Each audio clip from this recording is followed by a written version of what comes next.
While the front of the field has been dominated by high-class racing, one thing remains a constant. Consistency is key. This was the motto for champion Javier Del Olmo last season and is the motto for championship leader Aitor Sintes Galindo. So as we head to the end of this month of draft tracks, will consistency help the championship leader out this week, or will we have a new name take the lead? Well, we'll find out soon as we get ready to watch round 6 of the iRacing IMSA Vintage series, and you will see it all live here on the Global SimRacing Channel. Hello everyone, I am Craig King, and with me in the booth is Ozzy Bahaka. Our director is Christian Dupoy, and he is using cameras provided by Dougie Beard. It has had many names over the years and provided many memories for fans and drivers, but as we know it today, it's Red Bull Ring. So to find out why the drivers enjoy the challenge around here, let's check out the GSRC track guide for more information. Welcome to the Red Bull Ring. Located near Spielberg, Austria, this track began life in a much more fast and sweeping format. Having gone through multiple different owners, it eventually was snatched up by Red Bull and has its 3 different layouts you see today. While they range roughly between 1 to 2.5 miles in length, the thing they hold in common are fast straights, hard braking zones, and very few corners. In fact, the longest and most common layout, the Grand Prix course, has only 9 of them. Spots like Remus and Gosser are the most popular corners for overtakes, but both involve dramatic elevation changes. Each have their perils. Remus tends to see drivers make contact when the blind cutback often goes wrong, whereas Gosser tempts you into braking far too late, and the downhill nature shoots cars miserably into the gravel. A few swift bends still scatter the track, with turns like Lauda, Rent, or A1 really testing a driver's accuracy at high speeds. However, most of them don't send you off into the grass. Rather, there is a lot of paved runoff. But they often include some nasty curves most cars will want to avoid hitting, as they've been known to damage suspension and under trays. A variety of types of racing compete here, with everything from lower Formula open-wheelers to motorcycles, touring cars, and all the way up to Formula One holding events regularly. Set among the gorgeously picturesque Alps, and including great racing on a challenging and history-rich circuit, it's easy to see why fans and drivers are both eager every time they come for a race.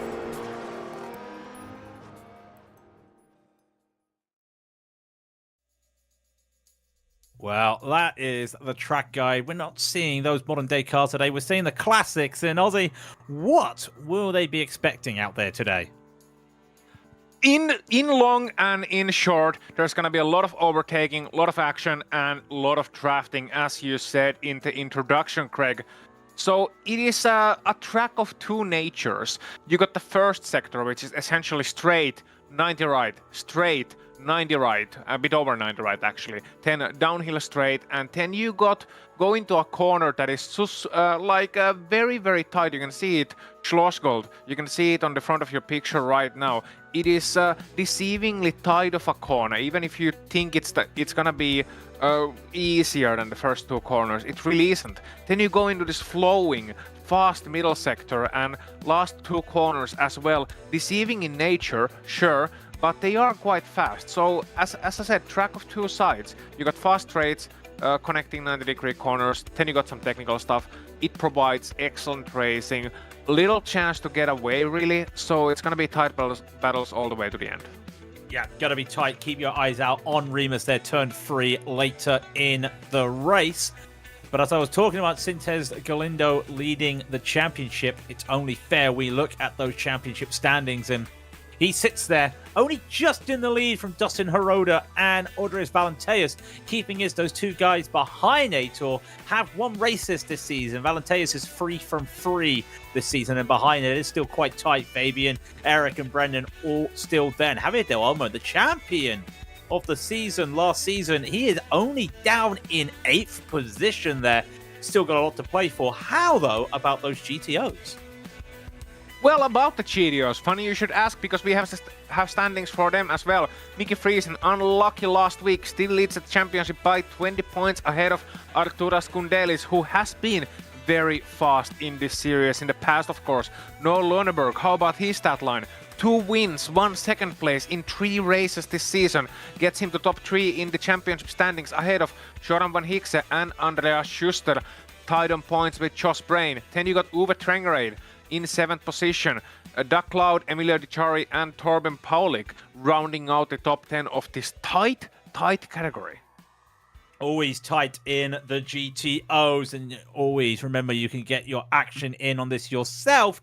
But as we were saying, it's round 6 this week, and let's just go over those information. It's 40 minutes once again, and it's an open setup, so bring what you make, but if you crash it, that's it, because there's no spare car there for these drivers today, so keep it clean out there. The drive-through penalties at 17 incident points, disqualification at 25. I do feel, Ozzy, with the way those last corners work around here, we may see someone flirt with that drive-through. Oh, absolutely. And I mean, it's kind of like yellow cards in football, and I'm talking about proper football here, of course. What our friends over the Atlantic call soccer. So the thing is that yellow card, you're fine. And the same thing is 16 incidents, you're fine.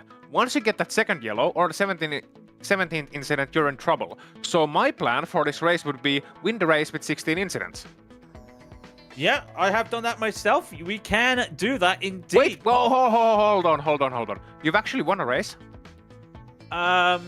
Moving on swiftly, I have won a race. It's been a few years. Yes, thank you very much.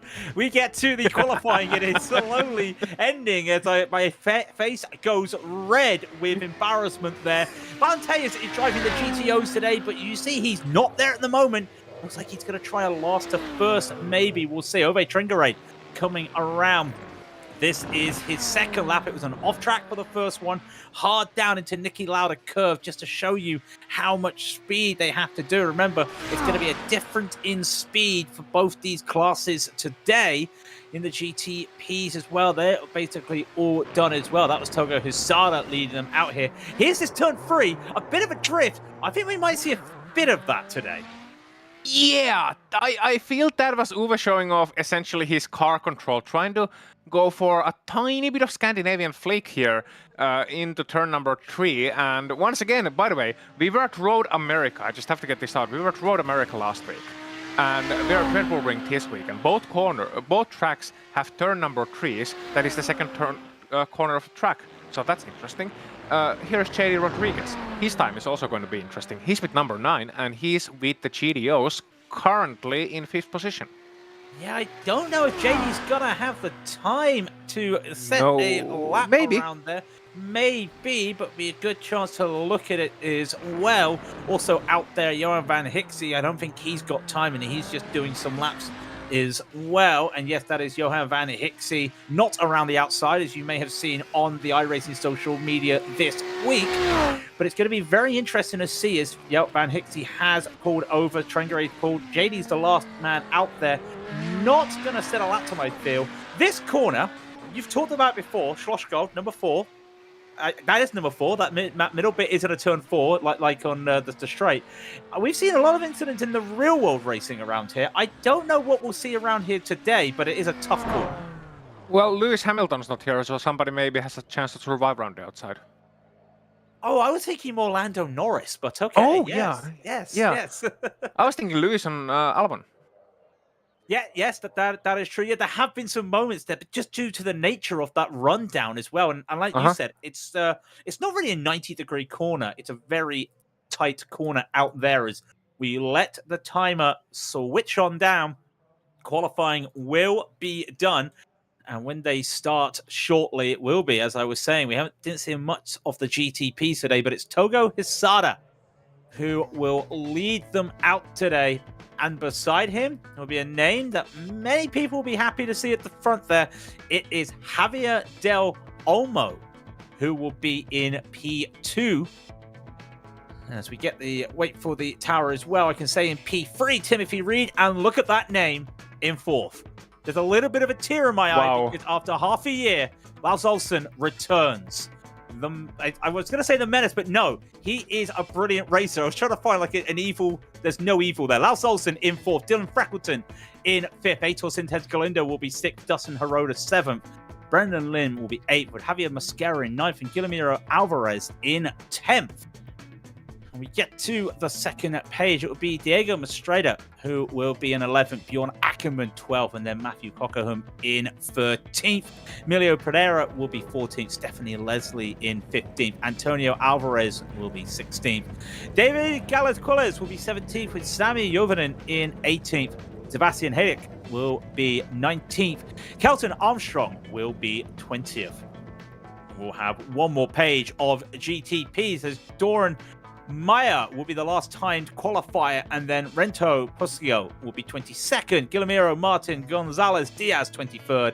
Lance Seaman 24th. Matteo Johnson will be 25th, and Lance Hansen 26 GTPs, but more importantly, 1 Laust Olsen. Yes, indeed. Laust back in house, and we're at Red Bull Ring and excited to see his comeback. If you don't know Laust Olsen, he's been racing forever with his vintage cars, but always an exciting driver to see, a real advocate for this series. Regardless, Mickey Friesen is leading off your GDO field. Championship leader in pole position with Jorn van Hikse starting alongside him in 2nd place. Look at that gap, 0.3 of a second between the top 2. Arturas Kundelis in 3rd place and Doug Cloud alongside him in 4th, with JD Rodriguez 5th and Sergei Grabun in 6th position. Josh Brain gonna be starting 7th with Torben Paulik in 8th, Jamie Hamill-Smith 9th, and Emilio Di Cari rounding out your top 10. That is a very, very tight 2nd to 4th position there. Sam Skovgaard is gonna be 11th with Trace McDowell in 12th. Then you got a couple of rows here, and Audrius Valentius with number 1 gonna be starting without a qualifying time in 13th. Uwe Trengrade, same thing in 14th, Roman Bello 15th, and Anthony Serino in 16th place. Look out for numbers 1 and 5 in GDOs.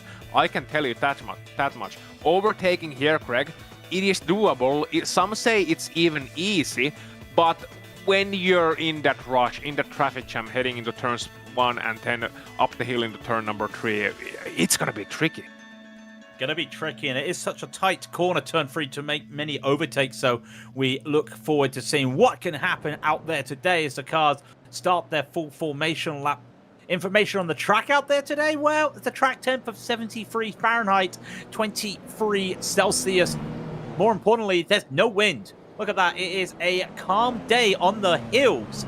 Now that's quite interesting. No wind on the hills today. That's going to be very helpful for some of these drivers, but they come down to this tight turn 3. Toga Hisada is going to lead them off. Havito almost going to go. I wonder if we get to see a free wide on either class going down to turn 3 today. I think GTOs, absolutely. I mean, if you're somebody like Valenteius or Uwe, starting all the way from the back, and even more importantly for Uwe, what if he can get past Audius on the starting laps and they carve their way through the pack together? He may actually get a chance to jump a couple of positions on Audius and run away before Audius' pace ultimately takes over. Not to say Uwe is a slouch or a bad driver by any means. I'm just saying that, you know, there's a chance. That there's always a chance out there. Anything is possible in this series, and we've seen a lot of crazy moments this season, and crazy in the good way. The battles on battles, as I say. And they come around now to turn number 9. That is Rindt. It's going to be interesting to see as the pace car goes in when Togo leads them off. Having a little bit of issue with connection problems out there today. Such is the way it goes. But he's getting ready, and he is going to hold them as much as he can.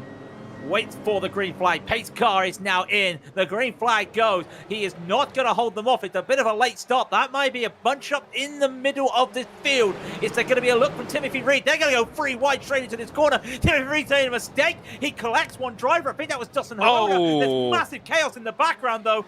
Are we going to get through? More spins. The GTO is going to have to come to this.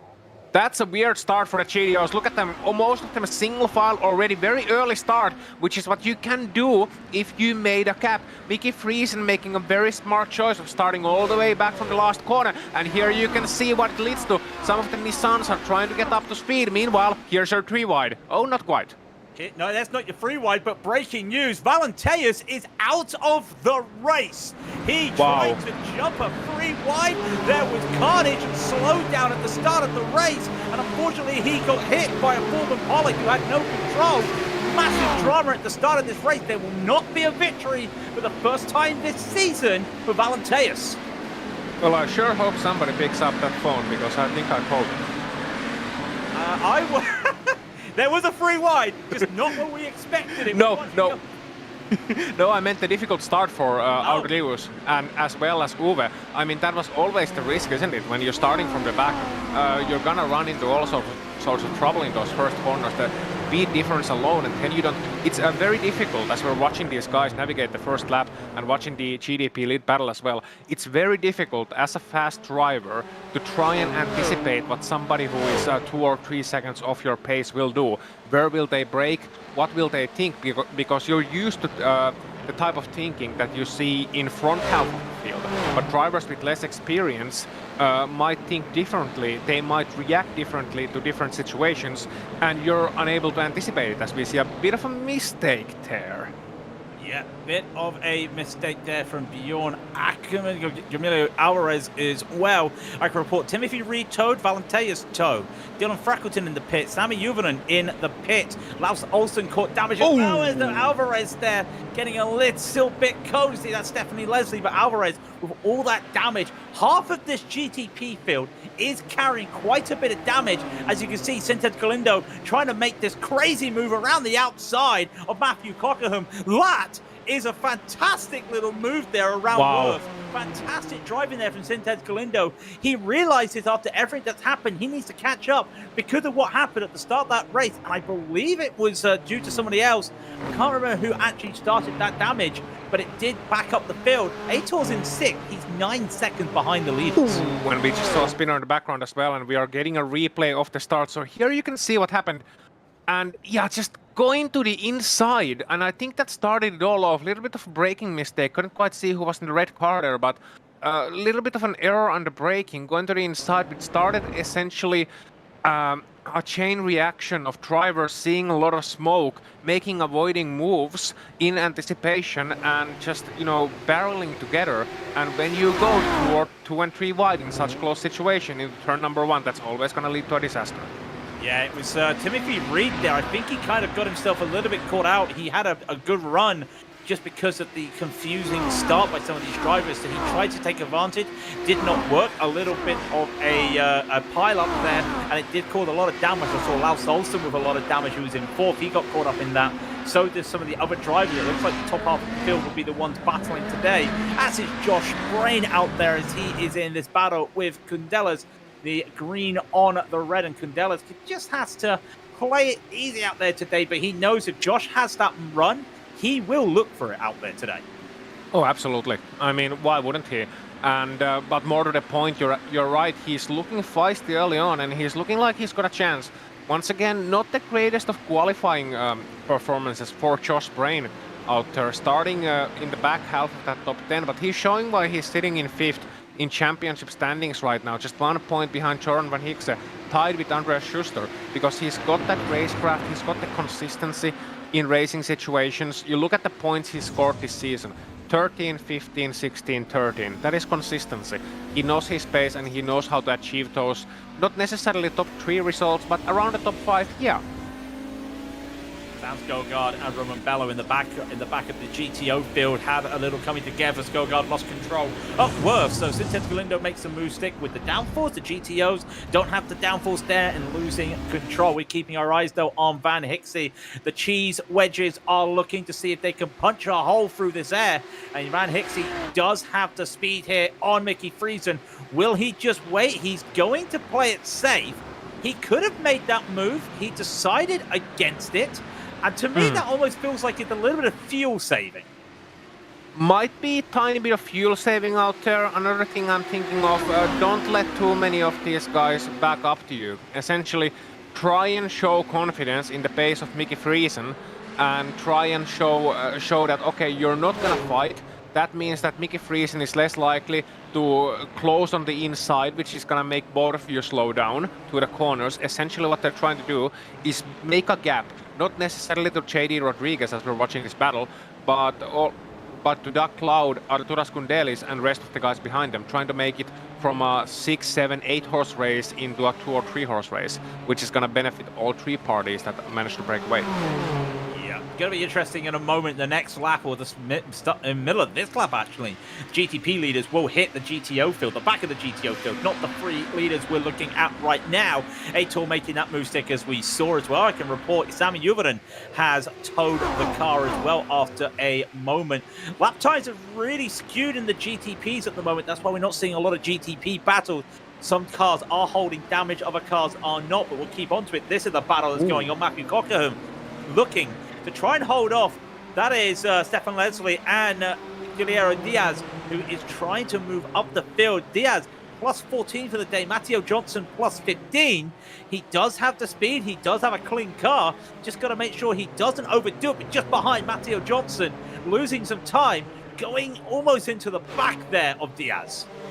Yeah, and it's going to be a payday for a lot of these guys. If you look at in terms of iRating, just look at these guys. Number 26 sitting right now in 8th position. That's going to mean a lot of iRating for these guys, Kent, if they can finish here.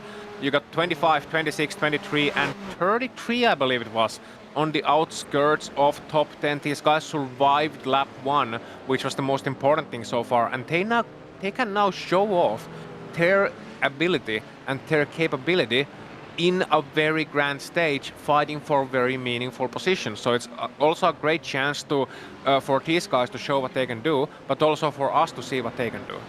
Yeah, let's have a quick look at this GSRC replay, and this with Alvarez just trying to make the move. Now, is this one of the earlier moments out there? Loses control. Yeah. Just catching a bit too much there. Maybe a little bit of bottoming out there as now Doran Meyer has towed the car in the background. We're watching this battle as they hit the GTP traffic. Just I want to point out, you say about these drivers gaining iRating. I don't like always bringing up these stats. Unfortunately, Valenteus is losing roughly 160 iRating while we watch these battles. These guys aren't losing iRating. They're probably losing hair or losing the color in their hair right now. They have to navigate the GTO traffic. Yeah, thankfully I have neither, so it's only our rating to lose. But yeah, oh, Del Olmo there. Great crossover to the inside of Hisada. That was a clever move. Looking that Hisada is going to break a little bit later and made his way to the inside. They're coming to turn number 4 right now.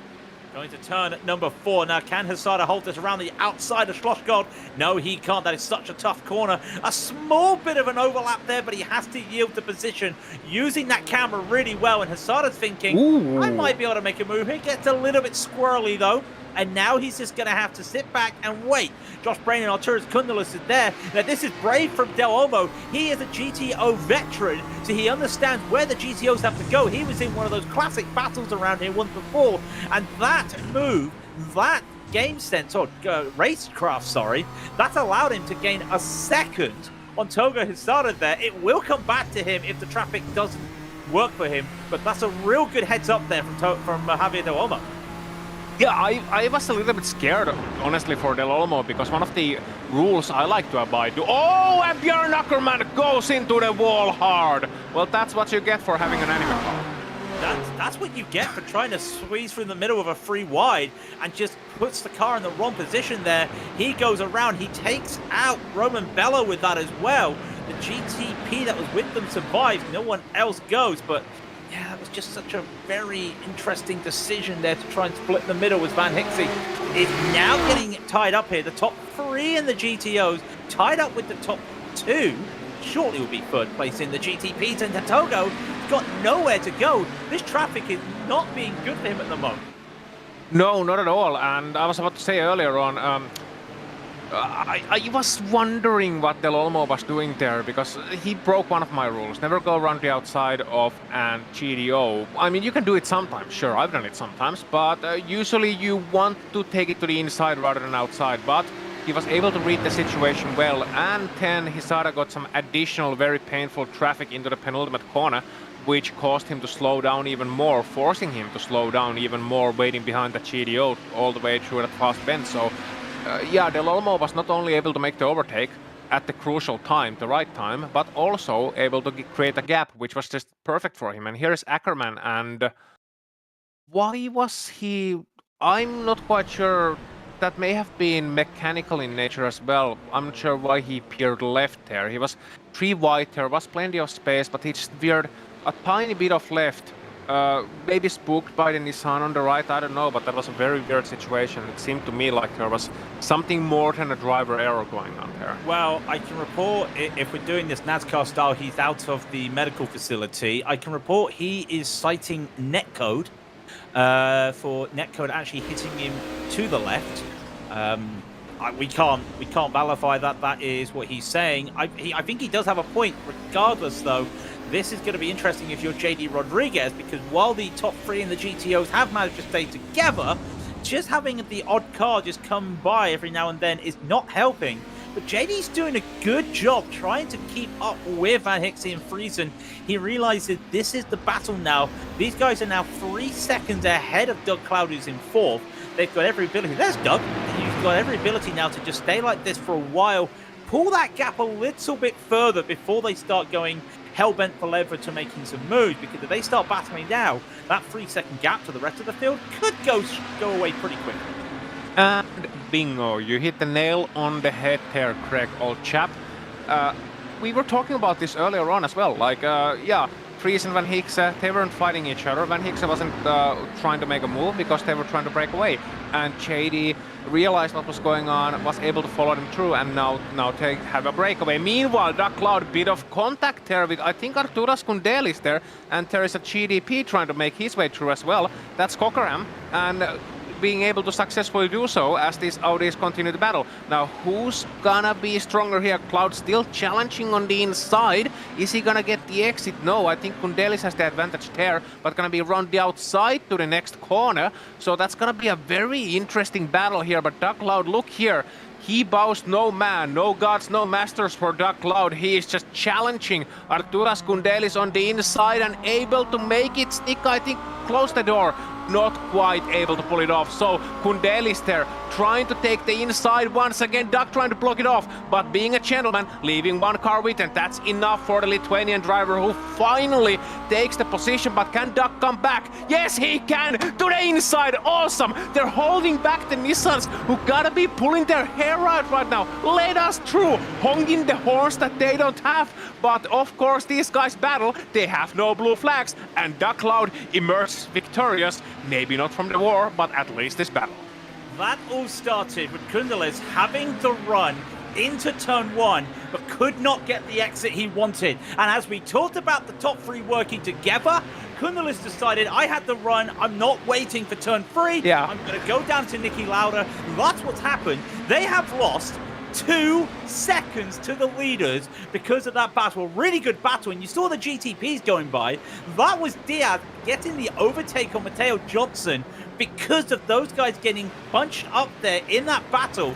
Real good little scrap there, and also just helping, and more locking up from Doug as he now has to battle Kundelis. This is going to be the battle for a while, and I got to be honest, I tried to count how many times they touched. I was a little bit worried that we may have seen one of them go around. Yeah, I mean, it was really close a couple of times, especially Doug trying to close off that door, but finally at the last moment realizing, okay, yeah, fair enough, Arturas is there, I have to leave the door open. And once again, you can see Arturas is just a little bit faster, but Doug positioning his car very well to the inside, very smartly, and not letting Arturas have the crossover either. That is a very difficult thing to do. You have to time it just right. You have to brake late enough into the corner so that the guy doesn't get to the outside, but at the same time, you have to hold on to the apex and hold on to the inside line on the exit as well. So you essentially park it on the apex, which is way easier said than done with these Audi cars. Mind you, once again, huge turbos, all-wheel drive, over 700 horsepower on these beasts. Raging German horsepower, and these guys are trying to keep it under control. And Doug Cloud is trying to keep one Arturas Kundelis behind him as this is all happening. So very well done for the veteran so far. Let's see how long he lasts though. It's going to be interesting because Kundelis, you saw on the top of his car, he's got the championship brief from last season. He wants to try and be battling those top 3 for the championship, but of course he's getting held up by one maniac, and that's a good thing. Doug's going to wonder why I'm saying that. That's a good thing. This is some fantastic defending and racing from Doug, but he's got the feel, I have to get past Doug to catch up to JD Rodriguez. I don't know if I'm going to be able to now.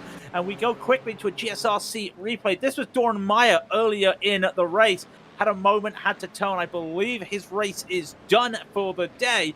Just a little spin at turn 3, I think it is. And that, to me, is hitting those sausage curves, upsetting this ground effect downforce that they have. And straight away, that's it. And I think he's just flashing the lights in anger at himself there. Yeah, or as the kids these days call it, a skill issue. But yes. Jordan Van Hicks, sorry for the cruelty there, by the way. Jordan Van Hicks there, still right behind Friesen. And going back to that Kundelis situation, Cloud Kundelis and Josh Brain now, who is joining the battle for 4th place. We're watching this, and rightfully so, it's the lead battle for a category after all. But I think Doug Cloud would actually benefit from the fact that we get a 3rd player in that situation, as Van Hicks finally goes to the outside. Goes around the outside. That was a mistake from Friesen, just losing the rear a little bit out of Niki Lauda curve. But the inside is still there for Friesen. He's got a little bit too deep in there, almost collects Van Hixie, but Van Hixie holds on. And the outside is really favourable there. Now that corner just starts to twist a little bit, and that's why there was almost a coming together. Side by side, they'll go down into Schlossgold, into turn 4. Still side by side, really good here. The Friesen cannot open up the corner because there is Van Hixie there just holding on. The car left, is still there. The car right for Van Hixie, of course. Is he going to try and do what Kundelis did and Doug Cloud did? No, the gap is still open there, and there's still a little bit of overlap, but Van Hixie has to yield. That was his best chance to make a move, and again, that's because, 1, Friesen made the mistake, and 2, he had the ability to do it because of the gap, and he can't make any overtake this time as they come into Rindt. He's going to have to reset and recharge and go for it again. And Mickey Friesen's there like a robot, just absolutely no flinch at all, occasionally checking the situation, realizing that, yeah, I have it under control, this is mine. just the absolute calm and poise of this man is amazing, even as he's reaching for the gear stick, which is looking to be around 1 kilometer away from his arm.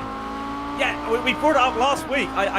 It must be comfortable, it must be a reason, but I would like my gear stick a little bit closer to myself out there as they go for this one more time. This is going to be interesting to see. Does he have the ability to make the move this time? He gets it stuck around the outside, does Friesen. It looked like a misshift from Van Hixie as he holds on.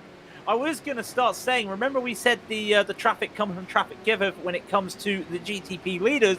Hisada did catch up to Javi Del Olmo, but a little bit of a two-wide battle in the midfield did hold him up. Here's another two-wide battle in the midfield. Doug Clouds made a mistake. The over-under from Kundelis may make this work. They have got the overlap, and Kundelis has to respect that if he went tight into Doug last time they went side by side here, he's going to have to give the respect for Doug.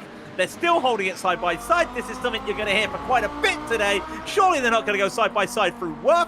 They are indeed. This is some brilliant racing. He gets a little bit squeezed off the tractor's Kundelis, and he's still fighting there. GTP's coming beside him, 3 wide very quickly. Bjorn Ackerman's not raced anyone. He's waiting for it. Is there going to be more time here? They're half a lap side by side, a little bit of a tap. They could be even more side by side. And there's Javier Del Olmo right behind. No! Gets it, and Javier Del Olmo's backed up with Toga Hisada right behind him. Are you kidding me? Like, that was 2 or 3 times I was thinking these guys are going to the wall. Like, when you hit somebody in the rear corner like that, of course you're gonna send them to the wall. That's basically a pit maneuver. But no, there was just enough holding back on the contact. It was racing contact, but nobody got sent away. Doug Cloud is able to hold on to that position. Oh, and meanwhile for the lead there's contact, and that is Friesen slowing down a lot. I think he got a slowdown penalty. Don't think he had a slowdown penalty. We'll have to see. I think it was just due to the fact that he rolled and run on the curbs there. He was doing a Tony Hawk Pro Skater move out there as well. We were looking at more battles there. Now Josh Brain got into this battle. You were talking about it earlier that Doug may be wanting Josh Brain in this battle to help him against Kundelis. Could be very handy for him right now as Brain finally catching up to these two. And if you're Kundelis, number one, you must be enjoying this battle, but number two, you've got to be stressed out that you cannot get past Doug. It's a mixed feeling. I've been there, you know, being slowed down into mid-pack, either due to reason of my own or something outside my control, and knowing I got the pace on these guys, but they just keep fighting back. And they do it so well. That's the thing, that's the frustrating thing. You know you're faster, but oh, it's meaningless when you can't get through, and there you go. Opportunistic move there from Candelis, using the overtake by Nissan to his advantage, and there is late move by Doug Cloud, almost forcing another Nissan to the wall. That's an over-under, crossover to the inside, and Doug Cloud is able to get the position back, at least for now. What will Brain do, though? And there is now almost 4 wide as the Nissan goes through to the inside. This is amazing. How does Doug Cloud not roll over? I mean, Kundelis has got to be saying, come on, man, I've been punching you for full 12 rounds, and he still won't fall. The guy is like invincible. He's the mighty glacier out there, and he's still holding on to the fort. Just by the way, give this man a podium, give this man a champagne, and give this man an ice pack after the race. Doug Cloud never heard no bell. He keeps on going. Takes that move stick, and Kundelis almost lost P5 to Josh Brain. And this is one of those classic battles you see in IMSA Vintage. Fantastic work from these guys, but even still, Kundelis still can't find a way around this man. He is really putting up a fight here. A man once told me you can never defend for the whole race. I said, watch me, and that's what Doug Cloud is doing out there today. It's going to be very interesting. I can report Leo Diaz has, unfortunately, his run up the field has ended. He's had a moment in the wall. In fact, he collected another car. It was Emilio Gichari that he collected, and that's unfortunate. Doug now having to defend. I don't know what round we're on right now, but Kundelis has to feel, I've got to take this. There's Doug. He's shaking his head. He knows the mistake. He knows that he had to leave the door open here, but surely there's an over-under for him. Yes, and there's chaos in front of them! There was chaos. That's Josh Brain. That's JD Rodriguez, sorry. JD Rodriguez is around, and so was Mickey Friesen. Oh, that's the leaders! And suddenly we have Van Hickse in the lead, and this fight is for second place. I said give this man some champagne. He might be getting some. He's fighting for a podium. He's fighting for a podium. I can report what it was. Laus went for a little bit of a move.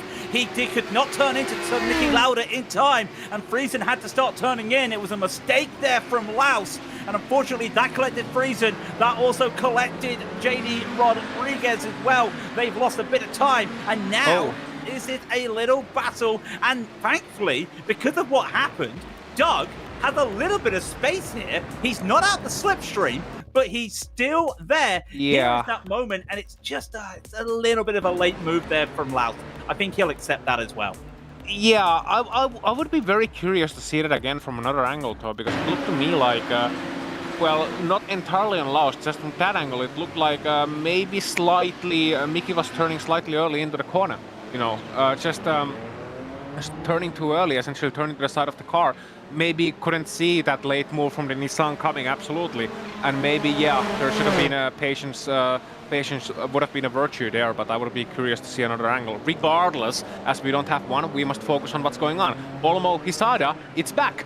0.2 of a second. These lead battles, they just keep giving and giving and giving. And Togo Hisada said he never heard Nobel either. We thought he was down and out when he got passed and then lost like 2 seconds on that lap right away. The gap had been hovering around 1.5, but here is Togo Hisada once again and challenging Javier Del Olmo for the lead of this race with 15 minutes to go. Yeah, it's not a case of he didn't hear Nobel. He did not hear Yoji call for the call in the sumo ring. It's not Wasabi nor Ichiban right now, but they are still battling with 15 minutes to go. And there is everything to play for. This battle continues, though. You want to look at the leaders. You can't look at the leaders. You got to look at Artur and Kundalin. 3 wide around the outside. Stephanie Leslie is trying to hold that position on Matthew Cockham in the GTP. Decide to go around the outside 3 wide. Throws these guys 2 wide. Are you kidding me? Doug Cloud continues to hold on to it. That was very scary for another moment there. I mean, he nerves of steel. What can you say? He's once again taking the inside line very early on, like preventing the dive bombs from Arturas Kundelis. Arturas has to essentially look around the outside, and it's going to be very interesting to see what Arturas does here, because a couple of times he's seen that Doug has parked his car on the apex of the corner. Will he now take more room around the outside, essentially widen the racetrack for himself? No, because there is the Cloud once again taking an okay exit, but not quite good enough to clear him, so Kundelis has to try again. Though Kundelis is not as fast on the straight line as I was thinking he may be. Regardless, there is a chance and maybe a crossover. No, once again, the Cloud expertly parking his car on the apex, leaning a little bit on his chair, but that's a spark to think. Look at him smiling. You've got to feel that he knows that what he's doing. This is a man that knows how to defend. He's putting that car. We talk about the soccer analogies. We have said that over and over again. You brought up that word, the phrase last week. That is parking the bus. He has taken that Audi GTO. He has put a few more seats in it, and he has decided that he's going to go for it. That's not a good move, though. That is Lance Hansen coming in too fast. He splits up Kundelis and Doug Cloud. That's not going to help Kundelis there. He's going to be a little bit heaved at that, definitely. Regardless, he's going to have to reset and go again. JD Rodriguez is close to the back of these, as is Mickey Friesen. There's 13 minutes left. I am going to say it right now, Ozzy. This is going to be a 5-car battle within 5 minutes. Yeah, if it goes at this rate, absolutely. Regarding the move earlier on, number 41, you can see it. And I don't want to sound like an elitist here, which I've been accused of a couple of times. And I accept that with my comments a couple of times. Regardless, when you're number 41 in a Nissan GTP, you don't have that much iRating. You're talking about three digits there. That is less than iRacing average.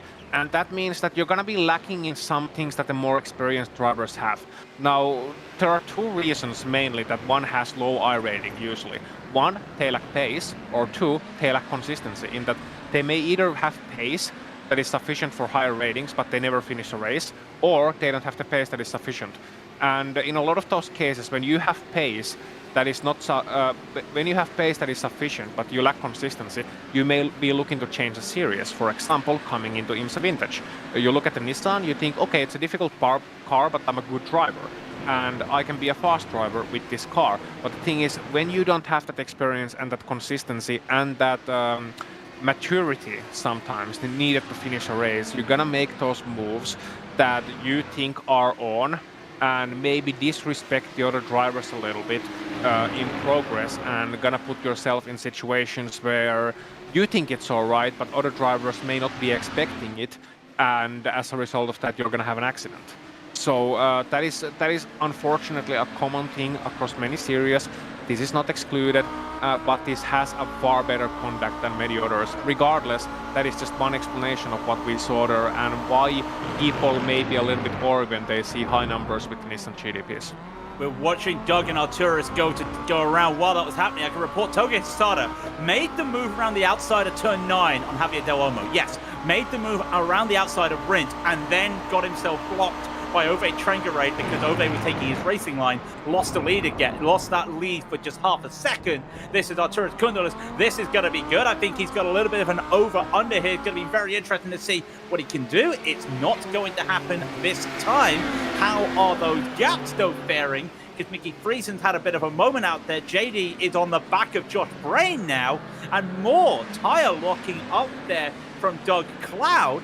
I'm now starting to worry about his tyre wear out there, because any more issues with the tyre wear, he could be struggling elsewhere. You just saw it in the timing tower. Brendan Lim getting past Dustin Hiroda.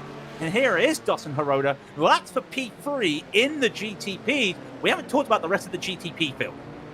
No, not at all. I mean, and apologies for those guys. I mean, there's great battles. Brendan Lim, Dustin Hiroda, you can see there on your screen, fighting for the last place on the podium. And Artur Sintes Galindo just a couple of seconds away from them. If these guys keep fighting, 2.5 seconds, that's a lead that is going to disappear in very quick time indeed. Now, of course, we lost some of our main protagonists on the GTP field in that accident on lap number 1, but that just allows for room for more people. When you cut down a tree, that's going to allow new saplings to grow. And we're going to see new battles here, because we almost went 3 wide. That is Doug Cloud and Javier Del Olmo. That is Doug Cloud, Javier Del Olmo took Hitsada. JD Rodriguez. JD Rodriguez got past Doug Blaine. Now, can Toga Hitsada make this move around the outside? Late braking for Javier Del Olmo, and Javier stops off the run. He overshot there, so he took away the racing line for Togo. A little bit of an accident there. They get back safely, and can Togo now look for another move with 9.5 minutes to go? He's putting his nose there. He's just trying to make the bait. These are 2 prime vintage drivers out there. We know the pedigree of Toga Hitsada. We definitely know the pedigree of Javier Del Olmo. They'll come down into Rouch. There is not a racing line there, but wide goes Javier. That's a rare mistake. His tires are gone. Yeah, his tires gotta be gone after that. Yeah, I mean, he's overheated his tires. I think that's what happened there. You saw him taking a very wide line on the exit a couple of times, including in turn number 3. He was just, hitting the sand a little bit, hitting the gravel a little bit on the exit. Then once again, the same thing happened in turn number 4, but still Javier Del Olmo, they're just trying to fight his way back to his side and just wiggling his car a little bit. I wonder if it's only tires, or does he think he has damage? Because that little wiggle coming to the straight line, he's trying to adjust to the car, trying to think, okay, what's happening? Trying to get a gauge on it and maybe see if he still has the car and still has the pace to get the fight back to Togo. Meanwhile, Arturas Kundelis and Doug Cloud are fighting for position. Do you believe this? Well, not just that, JD Rodriguez is here, Josh Brain is here, and Kundelis, hello, has he got a little bit of a problem there? He just lifted and allowed JD to go through. Has he overcut the tyres? Well, a lock up there suggests maybe. This could be very interesting, because now can JD get past Doug? If that's the case, then you've got the feel of your Kundelis. What have I got to do here? It's going to be very interesting to see if he goes for any move. He does not. Bjorn Ackerman playing the safe game there. He's in no battle, deciding to just wait. But I do wonder if this is strategy from Kundelis, because all of a sudden, as Lim and Hiroda come by, as you were saying, he doesn't want to fight Doug Cloud. Let somebody else fight Doug Cloud. Exactly, I mean, and also, and that's very wide from Kundelis, getting just essentially barged out, bullied out by those Nissans. Did they just take out Doug Cloud? Yeah, and that looked to be, that was Brendan Lim getting a bit too hot on the throttle. It was a light tap there. Doug Cloud went around, and everyone checking up. Hiroda checked up. Aitor went into the back there. Nothing he could do. That is a chaotic moment This GTO race is just chaos out there today. Meanwhile, Friesen still battling out there. He's lucky. He's still cool, calm and collected. I'm sorry, Mickey. It's the fact that you are so focused. It is one of the most focused faces I've seen. I love it. He's now looking to try and get into that podium. He's just going to get past Josh Brain to get fourth, and then a second up the road is Arturas Kundelis. He may get this around the outside. Aitor Sintet-Galindo is also in the pit for damage. Yeah, and here you can see Friesen trying right outside, braking very late indeed, and that's just too late. That's just way too late on the brakes. You could see him lock up the wheels and just skidding out of the track. But he has a chance to once again maybe try and take Josh Brain. And here we can see the replay of what happened earlier to Dark Cloud. So Nissan, watch out for Nissans behind. The speed difference in the corners, and yeah, just from the number 7 car, that's just very clumsy. I mean, you gotta know that the Audis are on worn tires also at this point. So are you, but so are the Audis. And you gotta know that they are gonna be a lot slower through those corners. You have the data, and especially when you're Brendan Lim, with all the experience that Brendan Lim has, that's just a mistake that you cannot make. It is inexcusable. Now, I will say in his defense that there may have been other circumstances, like focusing on the cars behind, see if they are trying to make moves, trying to also maybe be a little bit greedy, make a gap to the battle behind. But still, I mean, that's just a very unfortunate situation, and as a result of that, Doc went from Cloud 9 to Cloud 9 very quickly. I was going to say you were sick, but no, I do realise that you were speaking in German while we were watching that. We did see Mickey Friesen make a mistake going into Remus at turn 3. He lost that position, battling Josh Brain. Then Josh Brain locked up and almost hit the barrier going into turn 4. So regain that position as Sergei Graben actually hits the barrier this time, and that looks like a Where was he?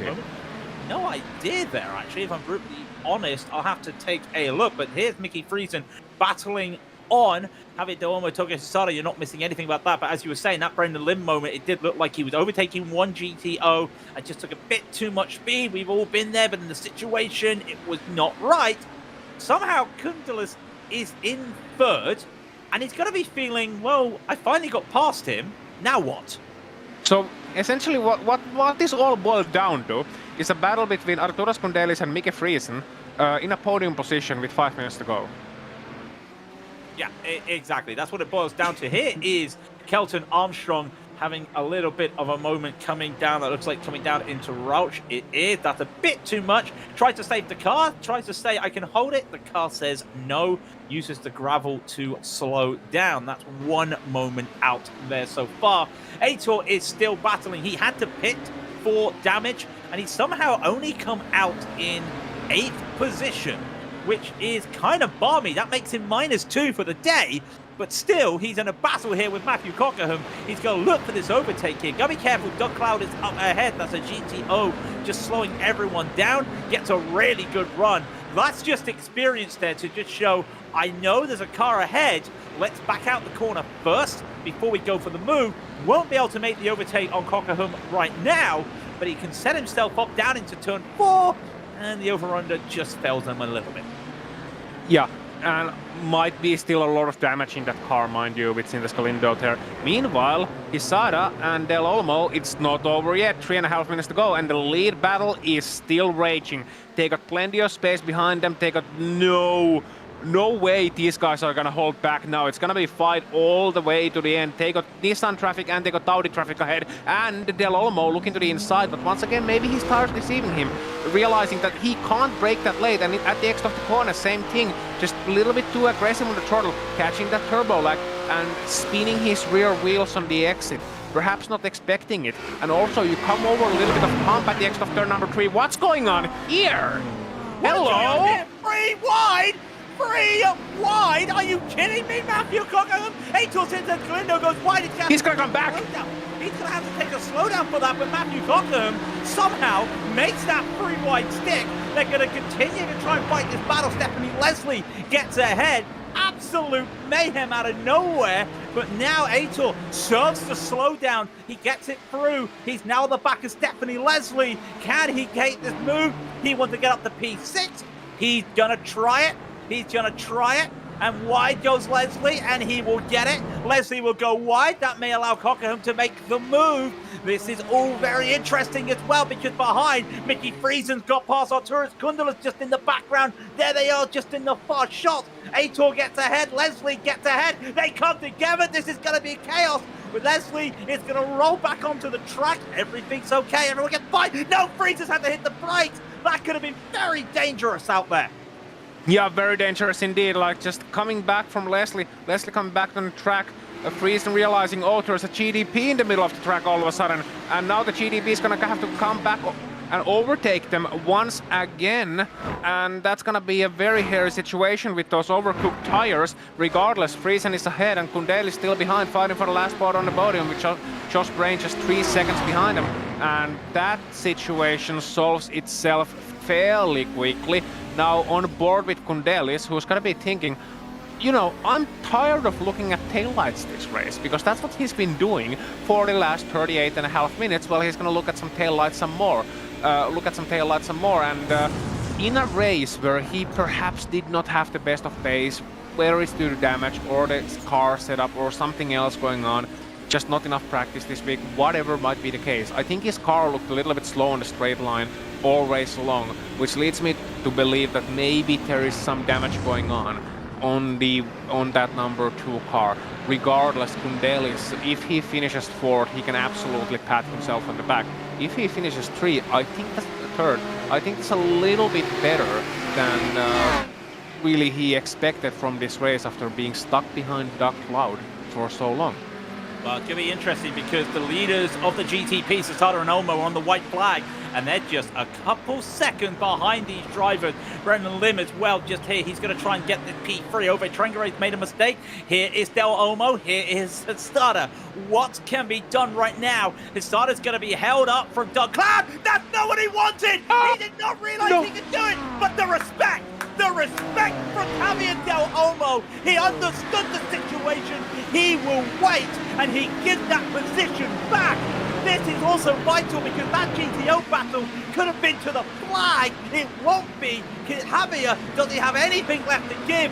I think he's just giving the respect. There's nowhere for him to go. That is sportsmanship at its best. Hisada reclaimed the lead, gets it back, and Javier Del Olmo makes the mistake, accepts his punishment, and gives the lead back. Fantastic gentleman there. Take a bow. You have a race win right in front of your eyes. Quick contact, maybe incidental contact, absolutely incidental contact actually. And you have the race win in front of your eyes, and his immediate reaction, slow down, that's not how I want to win it. Like that is ingrained into the brains of these vintage drivers. I'll tell you as well, what was interesting. Togo did a 360 spin, which was very interesting. You saw as well, Johan Van Hixie, he is going to come across the line. He's just got a few more corners left to go.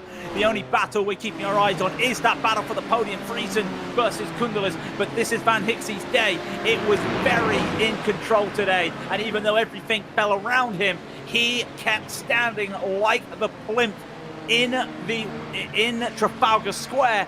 Johan Van Hixie is going to claim another victory in the GTOs. He'll come across the line to take the victory.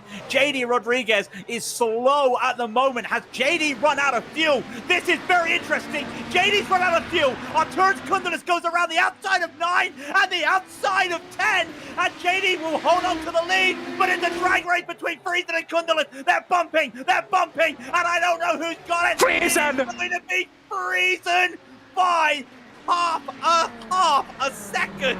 Yes, I didn't get my numbers right, but a fantastic race to the line. I mean, that was freezing all the way to the end. Absolutely amazing, battling for the podium. What more do you want? You got great racing, you got drama, you got a lot of situations, and most importantly, you got 2 very deserving winners there, as there was a car sliding upside down down the main straight, which just goes to show you the kind of race that this has been. But I mean, Rodriguez running out of fuel near the end, and then you got that photo finish, and just enjoy these scenes. Mickey Friesen versus Arturas Kundelis, 2 absolute maestros of this car. I can say that with utmost confidence, and all my 10 years of experience in this simulator. This is absolutely brilliant stuff. Both giving just enough respect, yet no quarter. And there you can see that was maybe what gave Mickey Friesen the win. They rubbed sides twice. They touched NASCAR style coming to the line. And Mickey Friesen, even the robot, even the stone-faced killer that he is, I think he cracked a smile going across the line. Fantastic. I think it was 2/10 of the gap between them at the end, but that's just the hard racing. Let's look at the results. It's a very interesting results field out there today. But Togo Hisada wins the race with Javier Del Olmo second. Javier did apologize afterwards and gave congratulations. Just goes to show the nature of the gentleman he is. Brendan Lim did get that third place with Dustin Hararoda in fourth, with Diego Mastretta also coming home in fifth, because Aitor Sinted Galindo was in sixth. And then it's Matthew Cockerham who was in seventh. Stephanie Leslie was eighth. And Mateo Johnson did not set a qualifying time, plus 16 for the day in ninth position, with Emilio Pereira in 10th. We get to the second page, and it will be Javier Mascara in 11th. These are all one lap down due to pace, by the way. And Antonio Alvarez 12th, with Emilio Alvarez in 13th, with Laus Olsen. Unfortunately, that first lap incident sets him into 14th. Lance Seaman will be 15th, with Sebastian Hayek in 16th, with Bjorn Ackerman 17th. Kelton Armstrong will be 18th. These are the drivers that started to have some issues and had to get repaired, as did Phil Freckleton in 19th, and Lance Hansen, who was disqualified for incident points, in 20th. And then it's Camilo Martin Gonzalez Diaz, who finishes 14 laps down. Renato Postigo is 24 laps down. Doran Meyer, we saw 25 laps down. Sami Juvenen was 28 laps down. David Colliers was 30 laps down, with Timothy Reed crashing out at the start of the race, 31 laps down. And then we get to the GTOs. Jordan Van Hickse, what an amazing result for him. I mean, yeah, we said it. Drivers fell all around him, but still, this is great for his championship challenge. His second win of the season couldn't come at a more flavorful spot. JD Rodriguez finishing in second place. And then look at that battle for final podium positions. We have the times confirmed from iRacing official timing and scoring. They went across Barney, the flagman, 6 milliseconds. Separating the two. That is absolutely nada. Mickey Friesen ahead of Artur Askundelis, third and fourth. Then you got Josh Brain in fifth position. Doug Cloud, commiserations for Doug Cloud. One of the best defensive drives that I have ever seen. The man pulled on an absolute masterclass of defense. Then through no fault of his own, got spun around, ended up in sixth position in what could have very well been a podium drive today. Uwe Trengerade finishing seventh, with Jamie Hamilsmith 8th and Sam Skulgard 9th. Number 34, that's a very impressive drive. Sergei Grabun rounding out your top 10 in the GDOs.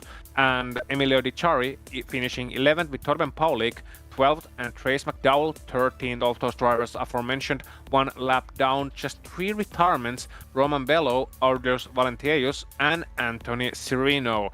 And that's a very big name in Audios, ending up scored 15th. Yeah, the number one car, not even taking the green flag, crashed on the formation just as they went green. So that's unfortunate for him today. We do have some interviews, and we say hello to Togo Hisada, the winner today. Togo, first of all, I have to say that was very kind of Javier after what happened at the end there. Yeah, what a man. He's very, he's a pure gentleman. I'm very respect of you to him very much now. Yeah, this, oh my gosh, it's just pure sportsmanship. Yeah, thank you very much. Thank you very much, Javier. Yeah, it's just very great race, very fair battle all race long, and just pure gold. Yep. It was fantastic. You two drove great out there today. You lost the lead. It looked hard to get back the lead. What were you thinking when you lost that lead? I'm misjudged the line. The turn 2 is just uphill turn, and very easy to post ride the rear tires, and I'm just on the line that very much of that and I lost the traction, and and he passed me. But yeah, I have a confidence with my race pace today, so just keep calm, keep not causing a lag with GTO cars, because today's, especially I'm high ping today, 366. I'm very high, so then I'm very take careful to deal with GTO traffic, and they just drive hard. Yep. I did see you mention your ping, and I did see. I think a lot of drivers were struggling out there today, which was a shame. So, will we see you next week? It's Zolder. It's a very interesting track. I don't know if you have driven it. You may have driven it in the Lotus 49. So, will we see you at Zolder?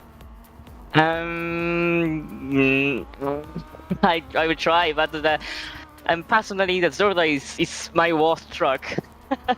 I barely not good at the Zolder. Yeah. For some reason, so I will try, but yeah, and no confidence, yeah. Well, if we see you, we see you. If we don't, we don't. Would you like to give some shout-outs to anybody before we let you go? Thank you very much for broadcasting this great race for the JSRC commentary, JSRC broadcasting, and thanks for the setup, which is Lost Ocean. Yeah. Very nice, very good setup. So thank you very much. Arigato, Togo. It was nice to speak to you once again. That is the race winner in the GTPs. That is Togo Hisara. And with us as well, and I believe with Aussie actually, is Aitor Sintet Galindo, who came home in 6th. Yes, Aitor, that was a great race from you as well, at least in parts, but also very chaotic. Now, first of all, talk us through lap number 1 from your point of view. Well, that was a mess and a half. I wouldn't say it was a good race, but yeah, it was. I tried my best to not touch anybody, but I was like literally in the middle of everybody. I was getting pushed from behind. I was under the wing of Laust. Try to scatter around and try to survive, and I think I sent someone into the wall. I saw it later, but it was a mess. It was like literally the first instinct of survival. It's just like just survive, just try to go there, and that's it. But well, it was quite messy. It's P6, not a bad race in terms of points. But I think I could have got a bit more and could have gained an advantage to Dustin. So, well, it is what it is. So yeah, moving on, chin up, and yeah, moving on for next week. Well, considering 6th place may not be where we perhaps expect you on your best days. We know you're a contender for at least podiums, if not wins. But surely, as you said, chin up. Surely it has to be at least a partial victory, considering the kind of chaos that went down in terms of points, in terms of the championship. Absolutely, yeah. Let's just say that it's quite interesting in terms of championship, because I think the top 5, well, apart from Dustin, Brendan, Javi, and Togo are a bit with less points. So in a way, that's a good thing. But yeah. We have to still. I think I had a fair chance of getting a good position today, a podium, especially. I don't know. There were no super aliens like Audrius or Eric Neath or something like that. It was like maybe he can do something, but no.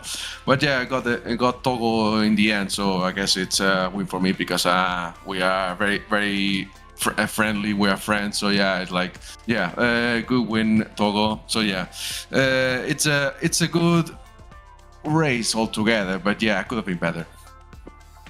Yeah, so one more question before we let you go, and this is gonna be concerning the season. Now, we got 4 draft tracks, a run of essentially 4 draft tracks, and 10 next week. We are moving on to Zolder, a very different kind of circuit. Pogo said not one of his favorites. Would you agree, or do you actually like the Belgian track? The other Belgian track, as it's known.